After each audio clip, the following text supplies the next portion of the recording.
Welcome to From Our Generation, where we uncover the ideas and events that shape the world we live in today. I'm Crom Carmichael. And I'm Mike Hassel. Together we'll explore the past to better understand the present, because history isn't just about what happened, it's about how you think about it.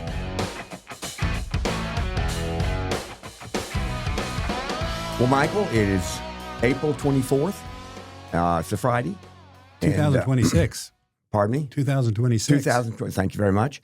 And before we get into the meat of our podcast today, before we started, you were telling we're doing this from Nashville, Tennessee, Music City, right? And you were talking about some stories, songwriting, some interesting stories about particularly very famous songs that I didn't know, and I think they're so wonderful. I just want you to, I think there are three of them that you have. Yeah, repeat those stories. You know, we have songwriters in the round here. You were telling of a personal party when someone did it. There's a place in town that does this, and they tell how they wrote the songs, you know, right. The story behind it. Yeah. And the stories I was telling was one about Blue Christmas, I think it is. From Blue Christmas, Elvis Presley. Apparently, I'm told that he hated that song, and he did not want to record it. His managers made him, his producers, whoever made him. And apparently he hams it up so much on that song. That's him trying to kill it. You know, all of that, you know. Yeah. It sounds really funny and awkward and all of that, and people loved it. Yeah, it was a great Christmas. It was a very popular song at Christmas time. But he didn't like it. That's interesting. So he tried to wreck it. Yes. And he's so good, so good at wrecking it, he made it popular. He made it more popular. You know, what was your next song? Well, a lot of the purpose of songs is getting attention, by the way. Keep that in mind. Okay. These are good ways to get attention. Okay. But another song is He Stopped Loving Her Today by George Jones. Mm-hmm. It's a very country song. It's basically about a guy who had a failed relationship, and he loved this lady until he died. And so the song is, you know, they put the wreath on his door, they wheeled him out, feet first, something like that. Yeah. But he stopped loving her today because he died. Because he died. Okay. But he hated that. He said, nobody's going to hear this morbid son of a bitch. I'm not going to do it. And then they forced him. And so I think it has some of the same kind of antics that Elvis did. That the way because it is, when you listen to that song, and it's really, and now that you're telling it, when people, and what's the name of the song? Because I think it's He Stopped Loving Her Today. Yeah, He Stopped Loving Her Today. And it is a famous country music song. Yeah, it's known as one of his biggest and most successful songs. Yeah, George Jones. An interesting story that I heard was a songwriter who pitched a song to a bunch of different songwriters. They turned it down, but he was given the chance to pitch it to Kenny Rogers. Yeah. And when he did it, Kenny Rogers could if Kenny Rogers was in a good mood, then he was open to listening to other people's songs. And if he was in a bad mood, you weren't going to get past first base. And Lionel Richie was actually producing an album, and so this guy was allowed to go pitch it to Kenny Rogers at Lionel Richie's house with Lionel Richie present. And so the songwriter's telling the story about how when it was his turn and they handed him cassette tape, because it was a long time ago, and they put that cassette tape in, and he said Kenny's sitting there with his arms crossed and his scowl on his face, and Lionel Richie's listening. He's in a bad mood, right? Yeah, he's in a bad mood, and he'd rejected a bunch of songs already. And so when that song finished, the moment that song finished, the songwriter says, I didn't know it, but Kenny Rogers' wife was standing right behind me. And when the song ended, she walked over to him and stuck her finger right in his chest and said, you will record that song. It's my night in shining armor, which was one of his biggest hits. Yeah.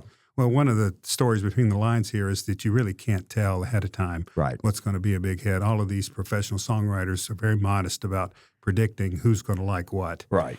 But I'll tell one more story, and it's my favorite, actually. It's about a songwriter who I believe was from Mississippi. He now lives in Nashville, but he lived in Los Angeles for a long time. And he had befriended the Bionic Man. You remember his name? Lee Majors? Lee Majors. Yeah. They were good friends. And he called Lee Majors one day, and Farrah Fawcett, who was his girlfriend or wife, maybe both, answered the phone. And she said, Lee's not here. And so they just chatted for a while. He said, well, what are you up to? And she said, well, I'm going back to Texas to be with my family for the holiday. I think it was Thanksgiving or Christmas. She said, I'm taking a midnight plane to Houston. And he thought, oh, that has a ring to it. And so after he wrote a song after the call and midnight plane to Houston. And he pitched it to Gladys Knight and the Pips. And she's to Gladys Knight, maybe not the Pips.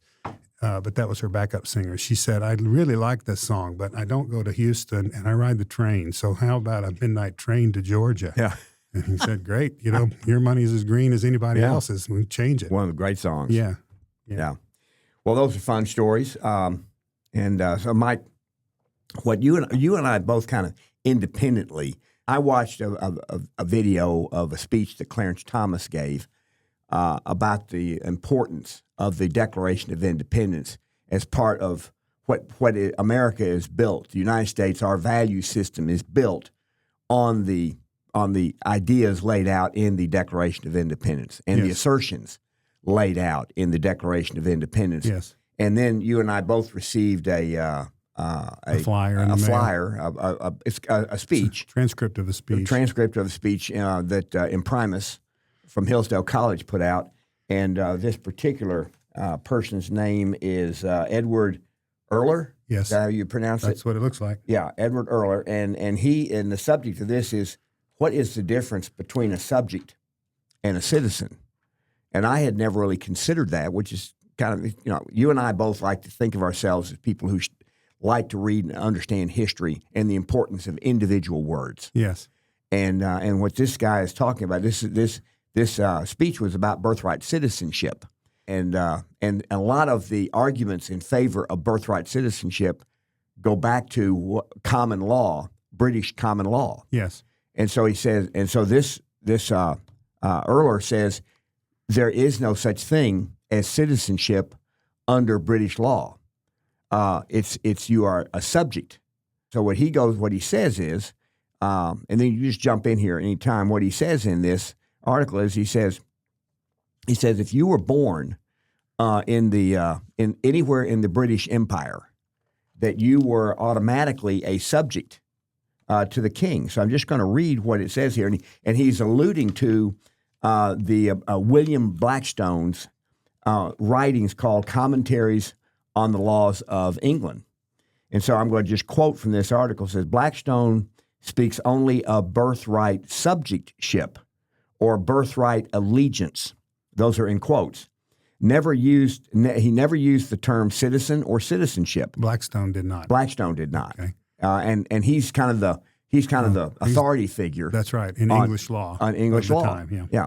The idea of birthright subjectship, as Blackstone readily admits, is derived from feudal law. It is the relation of master and servant, or all who are born within the protection of the king owe perpetual allegiance as a debt of gratitude. According to Blackstone, this debt is intrinsic and cannot be forfeited, canceled, or altered. Birthright subjectship under the common law is thus the doctrine of perpetual allegiance. Yeah, so this is not something you're just expected to do or obligated to do. You are a subject without any choice. Right. And you can't renounce it. You can't withdraw from it. You are a slave to the master. Right. To put it in our words. Right. And so in our Declaration of Independence, what this writer, Erler goes on to say is America's founders rejected this doctrine, and that is the doctrine of subjectship. They rejected it. The Declaration of Independence solemnly proclaims that, quote, the good people, and this is in there, this is the good people of these colonies are absolved from all allegiance to the British Crown, and that all political connection between them and the state of Great Britain is and ought to be totally dissolved. Now, it is those words in the Declaration of Independence that commits treason. Because in the eyes of the British law. In the eyes of British law, that is why the signers of the Declaration of Independence were committing, under their idea of the British law, treason. And they could have been hanged for it. And they would, yeah. They would have been if they had been caught. Yes. And because what they were doing was these people were asserting that British law does not have the right to demand allegiance. And in fact, it's exactly the opposite. It's so interesting to me that the Declaration of Independence is such a unique document in history. And it could not be otherwise if you put the people in charge. Right. We've talked about this a number of times, that this was a big inflection point in history where no longer are people automatically subject to a sovereign, whether in the church or the state. They are the sovereign. And then they choose to be in whatever church they want to be in, and they hire the government through their elections. So the people are sovereign. So you could not have this idea of obligated allegiance or subjectship. If you're in charge, you can choose whether to do it or not. And that's not just what you and I are asserting. Let me just quote from the Declaration of Independence, because it says, we hold these truths to be self-evident. Now, that's very important. Self-evident means that it existed before. It's not an argument to be made. It is self-evident. It doesn't depend on any other truth. Nothing. It is the truth. Yes. That all men are created equal, that they are endowed by their Creator with certain unalienable rights, that among these are life, liberty, and the pursuit of happiness. That's the part that everybody knows. Right. But then it goes on, that to secure these rights, governments are instituted among men, deriving their just powers from the consent of the governed. That is the opposite of British law. Yes. That is the opposite of British law. Yeah. So let me raise this point about this. And it basically is secession. I'm seceding from British citizenship. Okay. I renounce it. I'm no longer subject. And that was treason. Okay. Now look at where we are. When we had secession in this country, when South Carolina tried to withdraw and said, we don't want to be part of this union anymore. We don't like it. We're going to form our own government. It was not allowed. We went to war over that. And, you have now parts of Idaho that want to secede. I think parts of Oregon that want to secede from Oregon and become part of Idaho. You occasionally have parts of Canada that want to secede from, I think, Alberta, maybe, and make some noise about some people want to join the United States and leave Canada. So the question is, what is the right of secession? If this individual is sovereign, he chooses his government. Doesn't that imply, and I understand that Thomas Jefferson believed that it implies you can withdraw from the sovereignty of your government at your will. You mean an individual can? An individual can. So can a person renounce their U.S. citizenship and still live here? Could they then legally still live here? Which gets to this, part of this question gets into, and we're going to be discussing it, birthright citizenship, because that's what this speech was about. Yeah. Was what is the difference between subjectship and citizenship? Yeah, and what is allegiance? What is citizenship, et cetera? Yes. This is sort of the opposite case of an illegal immigrant who lives here and has not become a citizen. This is somebody who was a citizen, maybe becomes not a citizen, renounces it, and can they still live here? I don't know the answer. Well, actually, I think this column points out that a law was passed that allows people to renounce their citizenship. In fact, this was in 1868. This is the note. I'm just reading from my notes here. Note that the Expatriation Act was also passed in 1868, allowing citizens to renounce their allegiance and alienate or abandon their citizenship. That is at the. Let me see here. See if I can find it here very quickly. Yeah, the Expatriation Act characterized the right of expatriation as, quote, a natural and inherent right of all people, indispensable of the enjoyment of the rights of life, liberty, and the pursuit of happiness. Yes. Like the idea of citizenship, this right of expatriation is wholly incompatible with the British common law understanding of perpetual allegiance and subjectship. And so we actually even went to the trouble, trouble isn't the right word, but with the effort to actually explain that within the way that we think of the law here, that the individual has the right to determine their own whether or not they want to remain a citizen. Now, that doesn't mean an individual can decide on their own that they are a citizen, because citizenship is a matter of law. What this pointed out was, at the time the Declaration of Independence was signed, that's announced that we were now a sovereign country on our own. Yes. Everybody up until that time could not have possibly been a citizen of the new country because the new country didn't exist. Yes. So up until that moment, every single person in America was a British subject. Yes. And so instantly, Well, yeah, all of the people who came from Britain were in the colonies and were born to people that were British, not the Native Americans. They weren't obligated to Britain. Just be careful with our language. Okay. We're talking about the citizens of the colonies. Yes. Were British subjects. Yes. Okay. Yeah. And their offspring. Yes. And their offspring Yes. were automatically British subjects. Yes. Okay. But at the moment, so citizenship, as this writer points out, citizenship is not a word that is thought of under British common law as rights of an individual. Yes. And it wasn't defined in the Constitution or the Declaration. It wasn't until after the Civil War that they started to talk about citizenship in the 14th Amendment. Yeah. So this is kind of the point of our talk today is Right. What is citizenship? We're about to have a big Supreme Court decision in this term. It'll probably be out the last day of June. They generally make these big blockbusters right at the end of the term. Right. But it's going to decide about birthright citizenship, which is the idea that if you're born in the United States, you're a citizen. Or any territory of the United States. Yes. So I looked this up to find what are the sources of citizenship. Okay. I just asked Siri, but it's pretty informative. There are 4 ways to become a citizen: by birth, which is called jus soli, which means soil. Okay. By where you are when you're born. Number 2 is descent, or jus sanguinis, which is blood. That's Latin for blood. So if you're born to a citizen, you are a citizen also. Okay, that would apply to U.S. citizens who are overseas. If they have a child, that child is an American. Okay. Okay, and vice versa. If somebody is here and a subject of another government, they are citizen of that country.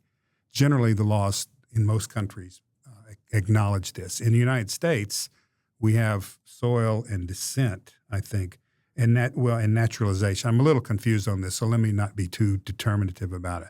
But the other 2 ways to become a citizen are naturalization, which is a legal process. We have that here in the United States. I've been to a naturalization ceremony for a friend.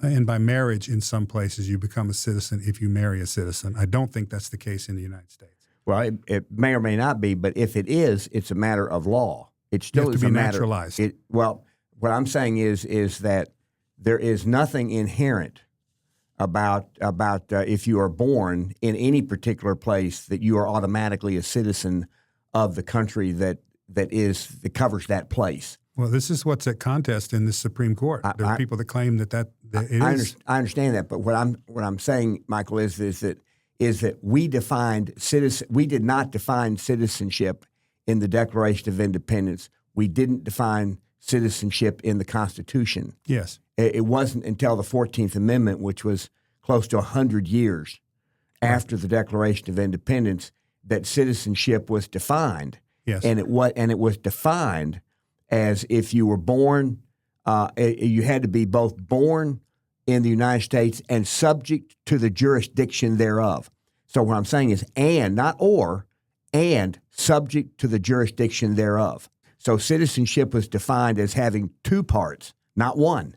So if somebody tries to argue that you are a citizen simply because you were born here, then that person has to say, and subject to the jurisdiction thereof has no meaning. Well, why was it there? Why did they put it there if it had no meaning? Why not just leave it if you're born here? And the reason I say that is that the original draft of the 14th Amendment did not have and subject to the jurisdiction thereof.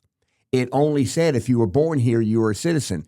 That language was referred to a committee. That committee reported out the language that made it into the 14th Amendment, where they added and subject to the jurisdiction thereof. Now, my understanding of that history is that the concern at the time was to make the former slaves full citizens. That was the purpose of the 14th Amendment. And so they were obviously residents here. They were subject to their jurisdiction. Mm-hmm. I think the reason that extra phrase was added is they weren't trying to include Native Americans. Well, they were very specific that they weren't included. And here's the key thing. That's why they added that phrase, is to exclude them. Well, from becoming citizens well, under that law? It wasn't just specifically. It wasn't specifically Indians or Native Americans. It wasn't specifically them. Yeah. They also added that because they wanted to define citizenship in a clearer way than just if you're born here. And they also, in the arguments, they pointed out that Indians, as they at that time, that's what they were called, that Indians, that there were treaties between the United States and Indian tribes, where the Indians on the reservations their allegiance were to the tribes. Yes. Their allegiance was not to the United States, and so in the debate on the 14th Amendment, it wasn't like they were arguing about whether or not the Indians had the right to be citizens or not. They simply said they're not citizens because we have a treaty with them, and we're not obligating them to become citizens because of the treaty. I think we're agreeing. Yes. What I'm saying is that the and subject to the jurisdiction thereof, Ketanji Brown Jackson, in the arguments, she brought up, she said, well, if somebody is in Japan, if an American is in Japan and steals a wallet, then they're subject to the laws of Japan. And so therefore, and I couldn't even figure out what she was saying. Was she saying that if they're subject to the laws of Japan, all of a sudden they become a citizen of Japan? Right. As a matter of right? This raises the legal question. What does it mean to be subject to the laws? You can get arrested for speeding in Britain, but it doesn't make you a citizen of Britain if you are therefore so arrested. Yes, but what I also found interesting about that particular part of the argument that she was making was she seemed to not understand what the issue was, because she said a person in Japan who stole a wallet or had their wallet stolen, if the person had their wallet stolen, they could go to the Japanese authorities who would then help them. So she said there's an allegiance there. And I'm sitting there saying to myself, this isn't about an adult in another country. This is about the question of at the moment of birth. At the moment of birth, that child at the moment of birth has no allegiance, doesn't have a wallet. This is about that. It's about that, not the parents, not the adults. Well, I mean, the law has to cover all the cases. And so what I would say is this is really about what does jurisdiction mean? Subject to the jurisdiction there. What does that mean? Mm-hmm. If you have to follow the traffic laws, does that make you subject? That's why this speech that we got so powerful is he went through the understanding at the time of who's a citizen, which is new, by the way, as opposed to a subject, and how do you get that citizenship? And there were very few people at the time that thought you got it just by being born somewhere. Well, they didn't, and that was the point. That at the time they didn't. They also said that your allegiance had to be absolute, in the sense that you couldn't have dual allegiance. The idea of dual citizenship is a fairly new phenomenon. Yes. So as I look at this thing now, by the way, the 1898. It's new now. By the way, we mean as of 2026, it's new. It's just a few decades old. Right. It did not exist in the late 1800s. Correct. In 1898. There was a case that went to the Supreme Court where you had a couple who was here and they were legally here. They were immigrants, but they were not illegal immigrants. Mm-hmm. They were here legally. Yes. They had a child. Yes. And the Supreme Court ruled that child was a U.S. citizen because the parents were here legally. Yes. So now the question is, if a couple is here illegally, or if a couple is here as a tourist and then returns to their own country. As tourists, I think you'd use plural there, wouldn't you? If a couple. Okay, yes, if they are tourists. They are unity. Yes. Yeah, all right. Okay, but if they are and then they return, is that child a U.S. citizen having and their existence in the United States or its territories is only for the duration of the time it takes them to have a baby and return to their country?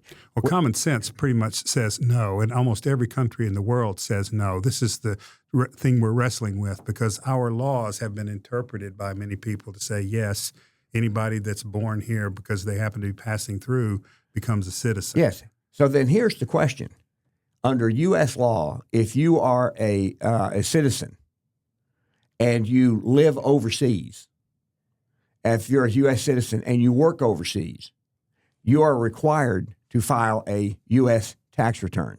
Yes. You are required to do so. Yes. Now, you may or may not owe taxes because if you work overseas and you pay taxes to the country where you are living, if those taxes that you're paying are greater than the taxes you would owe in the United States, then you don't owe U.S. taxes. That's what our tax law says.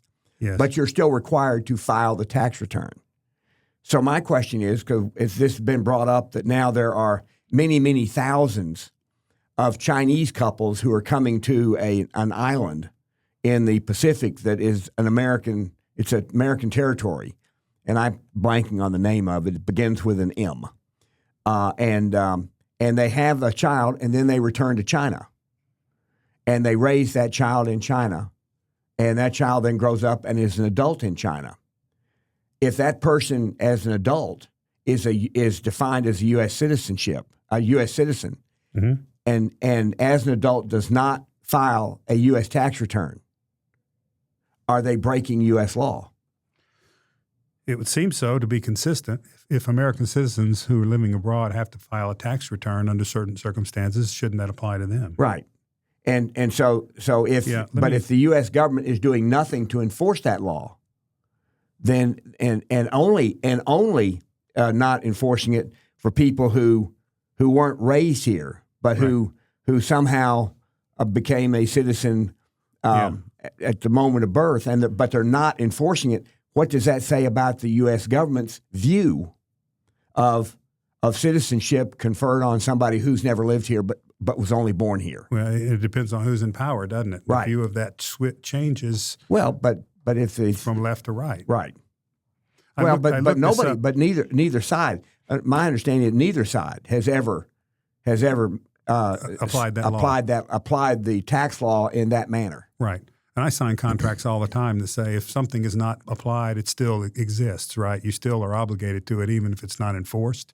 You know, that's in contract law. I think there's probably a similar kind of provision in criminal law. If it's not enforced, then what's the status? We're not lawyers and probably can't answer that. I looked this up while you were talking. The territories in the Pacific Ocean are American Samoa, Guam, and the Commonwealth of the Northern Mariana Islands. That's it. That's the last one. The Mariana Islands. The Mariana Islands. That's the one that apparently tens of thousands of Chinese go there to have a child and then return to China. So let me insert this here. What is a citizen? Okay, I looked this up. Okay, the definition from I think this is Oxford Languages, probably related to the Oxford English Dictionary. A person who belongs to a particular country, state, or commonwealth by birth or naturalization and has legally recognized rights and duties as a member of that entity. Okay. Okay, so rights and duties come along with being a citizen. Okay. Right. This is what's at contest here in the United States. What if you have no rights? Well, are you a citizen? I think it goes the other way. If you are a citizen, you have rights. No, if you're not a citizen, I said, what if you're not a citizen, you don't have no? those What rights. if you live in a society that does not give rights to individuals? Are you a citizen? And the reason I ask that is that under British law, they were not citizens; they were subjects.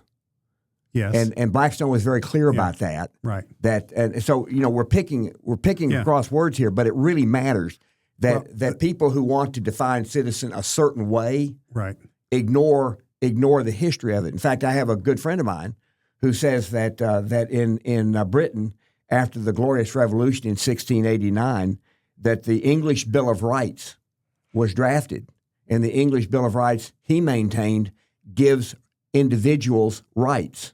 So I looked it up, and it doesn't do that. Now, it doesn't mean that he was being dishonest. It means that he thought it did, because it sounds like it does. It's called the English Bill of Rights, but here are the key provisions of the English Bill of Rights. It protects individuals against cruel and unusual punishment. Get that? Mm-hmm.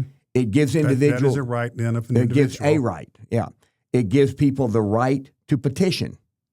Okay? And that's an individual right? Yeah, that's, well, people. it gives individuals have the right to petition the government. Okay? And then this one, parliamentary supremacy. The bill asserts that the monarchy cannot rule without the consent of Parliament, thereby protecting citizens from arbitrary governance. But freedom of speech, members of Parliament are granted the right to speak freely during sessions. Individuals in Great Britain do not have the right to freedom of speech unless you are a member of Parliament, and then only when it's in session. You can see this in their libel laws. Yes. It's much easier to convict somebody of libel. Well, also now the British Parliament is now passing laws that if you say certain things in public, that you can be arrested for saying those things. Yeah, generally under the category of hate speech is what they're after. Which they're defining hate speech however they want to. That's right. Yeah. Okay. And then regular sessions of Parliament. The bill mandates that Parliament must be convened frequently, ensuring ongoing representation of the people's interests, prohibition of standing armies in peacetime. So the point I'm trying to make here is that rights as we understand them in this country are very different than rights in Britain. But what rights does an individual living in Iran have, for example? Well, I don't know Iranian law, but I think it's very little in terms of individual rights. Yeah, and so that's why I'm saying that first of all, citizen under British law, there were British laws before 1689. And by the way, even when these laws were written, they didn't define citizen. They Right. didn't define what it meant to be a citizen. They were always still a subject. And there's a difference.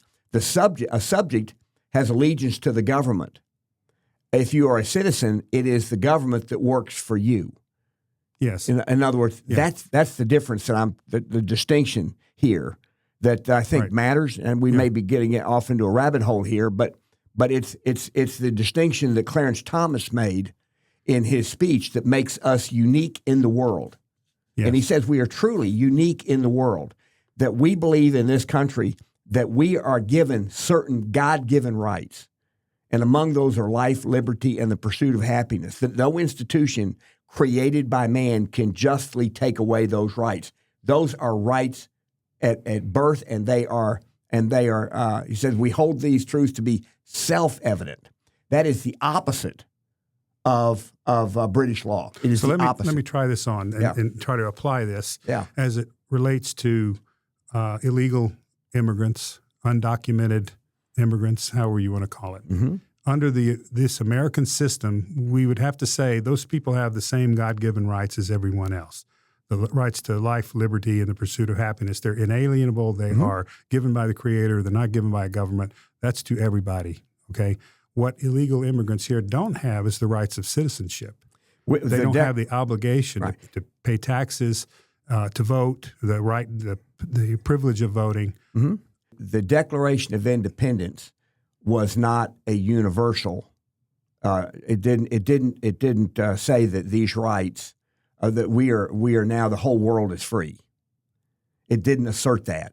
It asserted that the United States, America, the geography that was America at that time. Yeah, I disagree. I'm saying we can argue. I mean, it says it. It says we the good people of, and then it explains where it was. It didn't say the good people of the world. It didn't say that, and so it defines who the good people are, and it's not everybody. Yeah, I just disagree. Okay, yeah. Well, it may be that the expression can be universally applied, right? But from a legal standpoint, treason was being committed by the people who signed that document. Yes. For the people that they represented. Right. That's legally speaking, that's what it was. Yeah, you can't commit treason against somebody that you have no allegiance to. And the point that I'm trying to make is that illegal immigrants in the United States have no documented allegiance to the government. I agree. They're not citizens. Okay. Now, they might have the right to life and liberty. If those are granted by your Creator, who are we to say that you don't have those? Live your life. You just don't have the rights of a citizen here. And so I think this is really coming to a head in the Supreme Court. They need to clarify all of this and the status of these. Well, they will. They're have to clarify it one way or the other. They have to make a ruling. We'll see how clear it is. right? And how much ambiguity is left in there. I hope that they really clarify it because it's important. So anyway, the other thing that I think that what was the other issue that you wanted to, by the way, just so that we can kind of talk about the history of this thing, as we pointed out, the Declaration of Independence asserts what it says. And I would really encourage all of our listeners to pull out the Declaration of Independence and read it very, very carefully, because the arguments that are made in it, it's sequential in nature. It asserts these things, and then it lays out why the king was not holding up his end of the bargain. And it's really helpful to read that in the context of what we've just been describing. Right. What was the world like at the time they said these things? Right. And what did it mean in that context? Right. This essay by Edward Erler is very helpful in laying out that context and making the distinction between a subject and a citizen. Right. And then also, just a simple fact is that at the time the Constitution was written, slaves were excluded from citizenship. Yes. In the Constitution. Yes. And because you had to be a free person. Yes. To be a citizen. So as a matter of law, and that was a terrible law, but it was a matter of law. So then after the Civil War, just by the way, let me insert. We did some productions on this in Knowledge Products. And the reason they did is they thought they couldn't get a constitution any other way. Right. They couldn't get the slave owners to sign on to that agreement. The Southern states. Yeah. It wasn't the slave owners, it was the Southern states. The Southern states, which had slave owners. Right. And so they envisioned that this would go away over 20 or 40 years because there were mortgages on people, which were kind of property, and they thought this would kind of diminish. And it did. It took 100 years and a war to undo it. Right. It wasn't that didn't end it either. That didn't end it either. The 100 years and the war. It's still, yes, there's still problems ongoing. Yeah. Fair enough. But my point is, these were not ignorant people. They knew the status. Many of them would have changed it at the time if they could, but they couldn't. Right. They made the political judgment they were going to get no nation if they didn't make that accommodation. Right. And so then after the Civil War, you had the 13th Amendment, which was passed. Then you had the Civil Rights Act of 1868. And that was actually passed over the veto of Andrew Johnson. And this was part that's interesting, is that Abraham Lincoln, when he ran for re-election in 1864, chose Andrew Johnson as his running mate, even though Andrew Johnson was a Democrat. He was the only Democrat, I believe you looked it up. Yes, the only Southern senator who did not leave the Union. Right. He was loyal to the Union. Right, and every other Southern senator was a Democrat. Every other one was a Democrat, and so it was the Democrat Party in the South that was the party of slavery at that time. Yeah, this is a very misunderstood fact of history, because you'd believe that the Republicans were responsible for slavery. Actually, a lot of blacks were Republicans right after the Civil War, because Lincoln was Republican. Well. And he was their emancipator. He was the first Republican president. He was their emancipator, and they were loyal to him. And many black people were elected to office in the South as Republicans. Yes.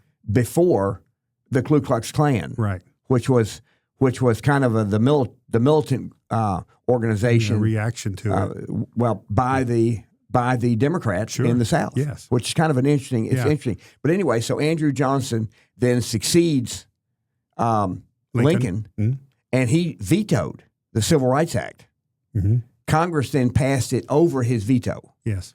And but then, even though when it was passed, the people who passed it said, this act, the Civil Rights Act, could be repealed by a future Congress. We need to pass another amendment that that the language of the Civil Rights Act in that amendment. Yes. And that was the 14th Amendment. Yes. And it was in the 14th Amendment that the definition of citizenship was first introduced in our body of law. Right. Up until then, there wasn't anything written about it. And it was done in just a few words, kind of in passing, And so this one phrase that they inserted, subject to the jurisdiction thereof. Well, no, but it was that phrase was not just added in passing, because the original. I'm saying it was just a few words. There's a lot of meaning that is not encompassed in that phrase, and so that's why we have this controversy now. Right. It was very intentional. I don't mean it was accidental or overlooked. It was a very intentional phrase, but it's small. and it's not very well developed. Well, and it's what does that mean? Yes. And if it doesn't mean anything, then somebody needs to explain why it doesn't mean anything. And that's the Supreme Court's and that's task what the right Supreme now. yeah. And by the way, the Supreme Court is a branch of government. The judiciary is a branch of government that's headed by the Supreme Court that is articulated, and its powers are in the Constitution. And we know from history that there are a number of Supreme Court decisions that were absolutely terrible. Sure. And so just because the Supreme Court rules something doesn't mean that the ruling is good, but it does mean that the ruling is the law. Yes. And so that's kind of an interesting. And so when they overturn that, it's huge controversy. The one that comes to mind is Dred Scott, probably the worst decision in the history of the Supreme Court, which continued to enslave people when they left the southern states. Mm-hmm. And it was overturned, rightly so. And so we had Roe v. Wade was overturned by Dobbs. Mm-hmm. And a lot of people, including me, think the same way. It was a very poorly decided decision in the first place, and the decision-making should be returned as it was in Dobbs to the states and the people there. Right. And that's states. because that's the way our Constitution Right. divides the power. Right. But those are two examples of particularly bad decisions And at the Supreme Court. And Mike, I could sit here and I can't articulate all the decisions that were bad decisions, but there were a number of decisions that granted powers to the government in Washington, D.C. I'm going to call it the federal government. Right. That granted powers to the federal government that were never contemplated in the Constitution. Yeah, that was during the New Deal era. Right. And you could rope those in and say those were... but it continued. The Chevron. Chevron deference. Yes. Which means that the judiciary should defer to the administrative branches and their expertise. Right. And so it allowed the administrative state to grow. So what we have, and this is part of the debate about what's going on now, because you have Democrats who, in fact, almost all Democrats in the Senate now say, if they're asked about the current Supreme Court, they call it a rogue court and all these terrible things. Right. And then they go on to say that when given the power to do so, they will add members to this. They will add members to the court. Right. And so that's another way of saying that we're going to add enough members to the court so that the court will rule in the way that we want them to. Right. Which isn't an independent court at all. Right. And so that's kind of part of what we're talking about here. One topic I wanted to raise in this discussion, as I mentioned earlier, is secession. Okay. Okay. So talk about how you think that applies to what we're talking about. Well, now. Secession is the right to separate from your allegiance to something. Okay. Okay. We know it best as the secession of South Carolina that started the Civil War. They decided they did not want to be a part of the Union anymore. Well, a number of other states seceded alongside them. Ended up doing it. Started with South Carolina, and the whole South, the Confederate states, all seceded from the Union. They all eventually. seceded. Yeah. And so the question is, does a sovereign subject, have the right to secede today? Mm-hmm. If Tennessee wanted to secede from the Union, does it have the right to do that?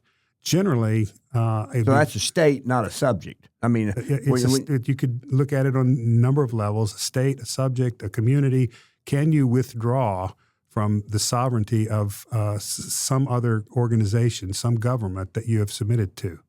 Now, I think the logic that we have articulated here of that sovereignty belongs to the individual means that you can choose. And Thomas Jefferson believed this, by the way. If you no longer want to be part of a government, you can withdraw and create your new government.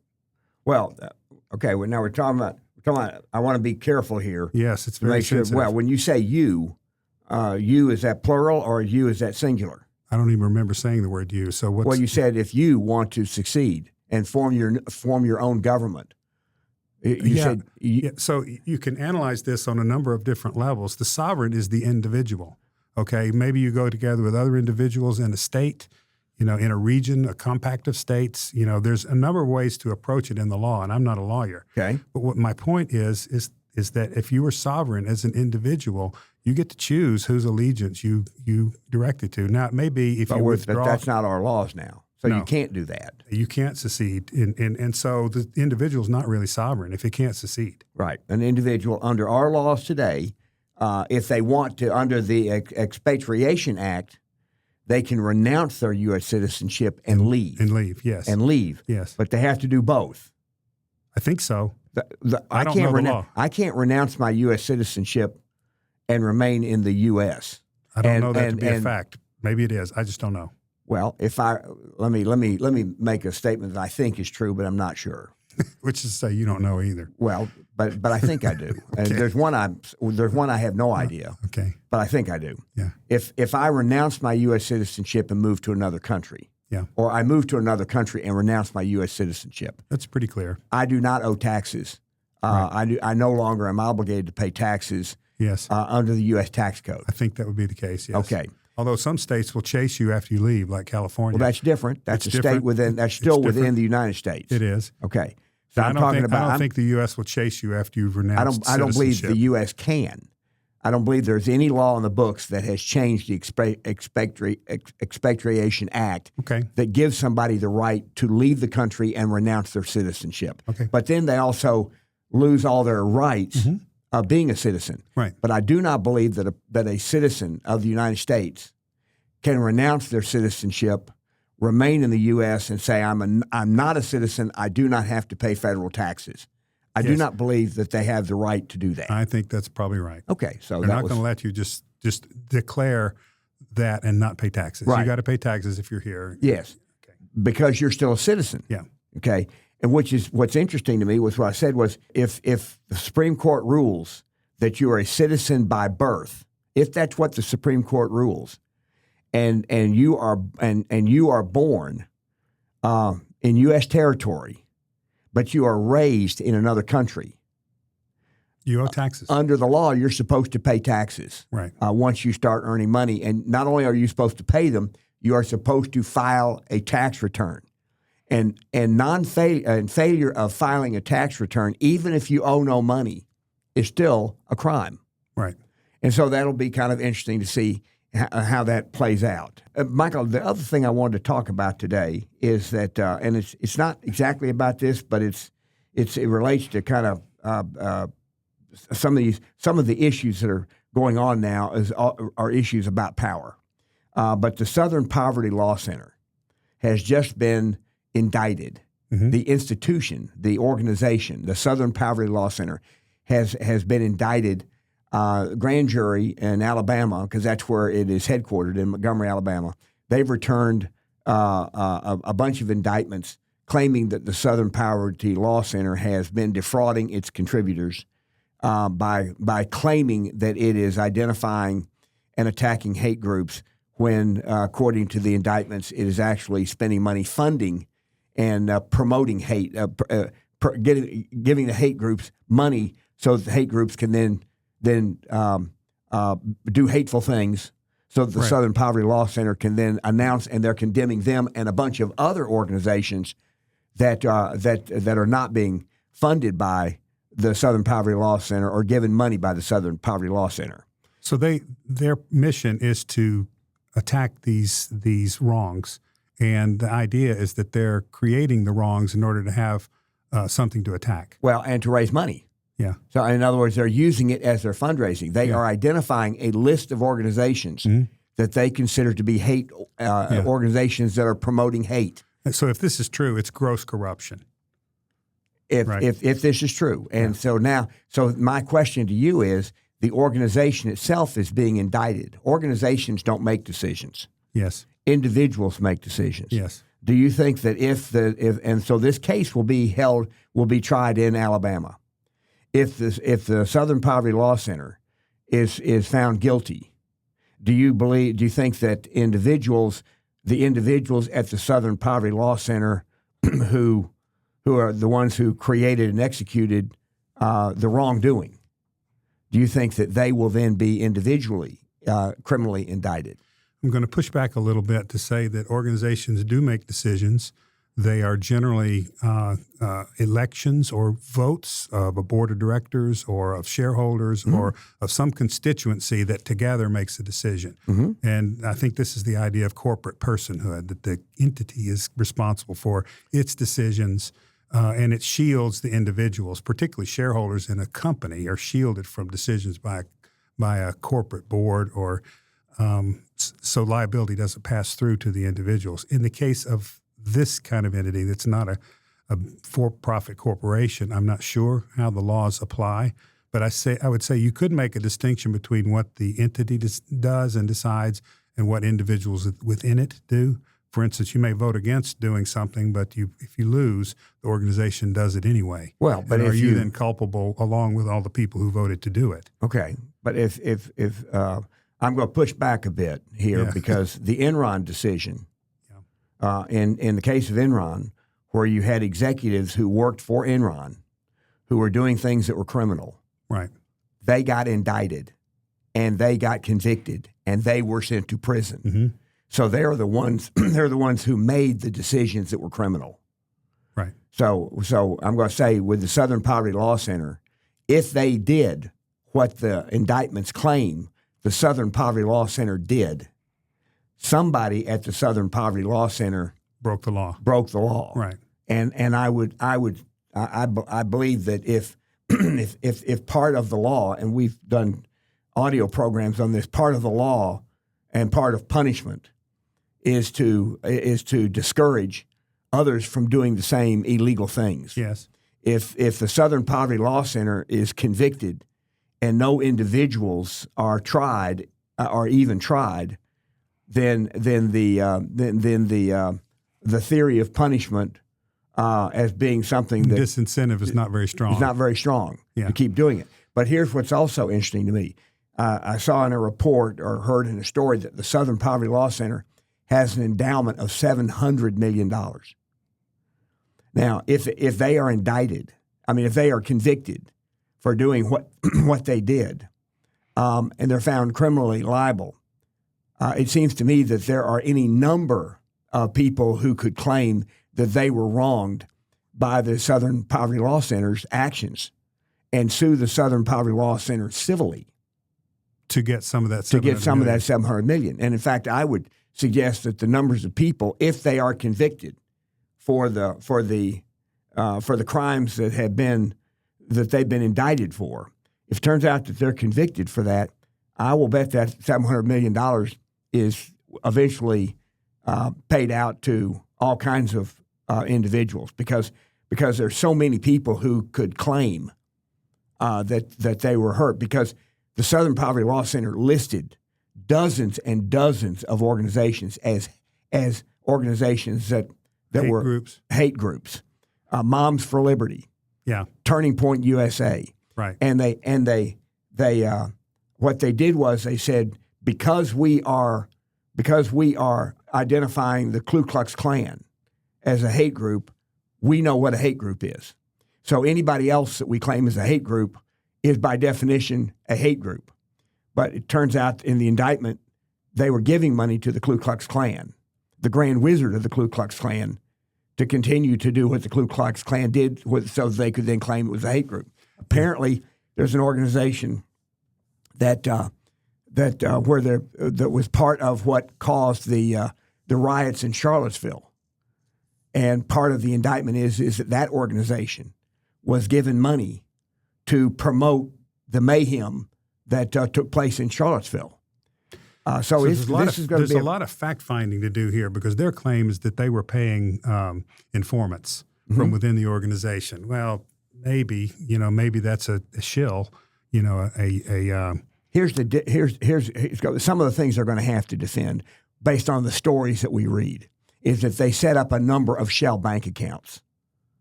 Yeah, this is where I was going, is who got paid? Is it an individual within an organization? Did that money end up in the organization's bank accounts?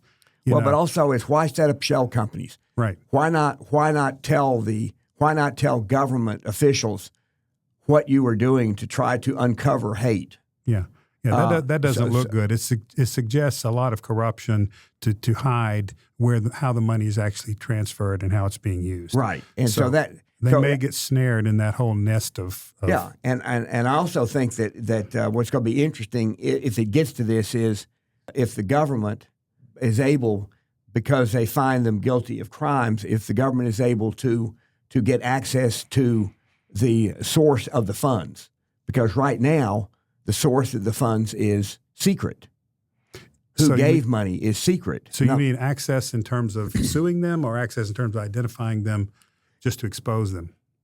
Let me see if I can get this. It's neither of those things in particular. Okay. But if the Southern Poverty Law Center is found to be criminally, if they're convicted, right, I think as part of the process, I believe if they are convicted, then the federal government will be able to get access, legal access to all of the names of all of the parties, individuals and parties that gave money to the Southern Poverty Law Center, so that they can notify those parties that that they have been wronged. I see. Okay. Okay. Now, so does that expose them? If it's made public, yes. Yeah, they may have known and been complicit. They may have not known and been victims. Yes, and so exactly, and so that's what I'm saying is that it is difficult for me, if they're convicted. It is difficult for me to believe this is a little bit like Eric Swalwell, in the sense that there are lots of people who have come out of the woodwork saying that Eric Swalwell's activities and the way he treated women was what is called an open secret. Everybody knew, but they weren't talking. But they weren't talking. Yeah.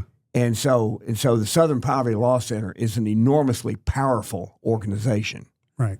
And so if they are found guilty, it is difficult for me to believe that only a few people knew of the activities. And so we'll see how that goes. And I think all of that plays, Mike, into the discussion that we're talking about here, because it's really all about power. Right. It's about who is going to then be able to make the laws that we live under, and whether or not those laws are applied equally. Yes. And this story about Southern Poverty Law Center reminds me of two things. One is the corruption in the IRS in the Biden administration, when they were refusing to grant tax-exempt status to conservative. That was during the Obama. Obama? Mm-hmm. I'm sorry, Obama. It was earlier. You're right. Lois Lerner, I remember Lois her name. Lerner. She was the one that was refusing to do that. That was the 2012 election. Yeah. And so there was clearly that kind of corruption, which was defining conservative ideology as criminal or not worthy of a tax-exempt status. Yeah, and let's talk about what that did. Yeah. Here's what it did. There were approximately 350 organizations that wanted to engage in the 2012 election in legal ways. And in order to do it, they had to be granted by the IRS, which is supposed to be a perfunctory granting. In other words, there's not supposed to be some giant analysis review. Yeah, it's if you apply and you promise to act under this law, then you get your EIN, your identification number. Yes. Then you can open a bank account. And then you can open a bank account. Right. But without an EIN number, you cannot open a bank account. Mm-hmm. And so if you cannot open a bank account, you cannot raise money. If you cannot raise money, then you obviously cannot participate in the political process. Right. So you never can be in business. And so they suppressed several hundred of those kind of organizations. About 350 of those organizations that wanted to participate, but then were not allowed to. Nobody was indicted for that. No one was indicted for that. Right. And so that's what we're talking about is that if you can get away with things, and power is what you want. And that's why this question of subjectship versus citizenship and individual rights versus government rights is so fascinating to me because it hinges on what the people believe. And the people, I am very concerned that the American people are becoming less and less supportive of limited government and individual rights, that they're willing to give up many more of their rights to be taken care of. Yeah. Taken care of. Same phrase I was thinking of. Yeah. That's the promise of communism, that you just give us the power and we'll take care of you. Yeah, and because when you hear this question of affordability and you hear people who run for office, what's fascinating to me is the bluest states in the country are by definition the ones that are controlled by the Democrat Party. Mm-hmm. The bluest states in the country are the ones that are the least affordable. Right. They had the highest cost of living, the highest taxes, the highest unemployment, the lowest growth in income, all of the things that you claim to want. The blue states don't deliver those. Yeah, and it's not accidental. It's not. Well, it's we go back to the island. It's explained. Yeah, right. But so anyway, the other example I wanted to mention, other than the IRS, is California currently, because they have this round robin kind of political jungle primary. What they call it. And the fear is, out of 15 or so people running, 2 Republicans are going to end up in the top 2 because the Democrats are so split among another 13 that nobody gets as many as those top 2 Republicans. This is existentially threatening to this power base in the state government, the Democratic establishment that is now the state government, because you and I think, both believe that there is enormous corruption in Medicare and other things. Medicaid in particular. Yeah, in a number of government programs. And if a Republican becomes governor, he is in a position to expose that. Right. That's existentially threatening to them criminally, legally, in lots of ways, politically, culturally. And this can explain why they got rid of Swalwell. Yes. Because that gets one gone, one of the leaders gone. One of the leaders gone. Yeah. And so maybe his 13% will accrue to... You're now down to 3 Democrats in the race. Other lower-level Democrats are now dropping out. Okay. So it's not, as you pointed out... It was at one time like 12 or 13, wasn't it? Now they're down to... There were 6 on the stage for the debate, and one of those 6 is about to drop out. Okay. So that leaves 5. And the 5 are 2 Republicans and 3 Democrats. And the 3 Democrats are Katie Porter, Becerra, and Tom Steyer. Tom Steyer is the billionaire. Yeah. And Xavier Becerra is like the Attorney General or something. I don't remember exactly what he did, but he is a lifetime bureaucrat. Yeah. Katie Porter is kind of a lifetime politician. Yeah. So they will certainly those 2 very establishment. Very establishment from the Democrat perspective. So it'll be interesting to see how that jungle primary works out. But now it looks as if Steve Hilton, who is he is the Republican who has the greatest support. It looks like he will be one of the final 2, and it looks like that one of those 3 Democrats will be the other of the final 2. And then it'll be, as you point out, the Democrats will then rally around whoever that is. If it is Tom Steyer, it will be amusing to listen to the Democrats rally around a white man who's a billionaire. Now, in California, white men, they canceled the debate because it was only white people. Yeah. And the Democrat Party is the party that claims to be the party that lifts up minorities and lifts up the working poor. So it'll be interesting to see if they rally around a white male billionaire, right? Which is the opposite of everything they claim to stand for. Yeah. So, Michael, we'll wrap it up at that point, and in fact, that primary is coming up. Is it in May? I think. I don't know. All right. We'll find out when it is and report next time. So, okay. We'll see you later. Until then. You bet.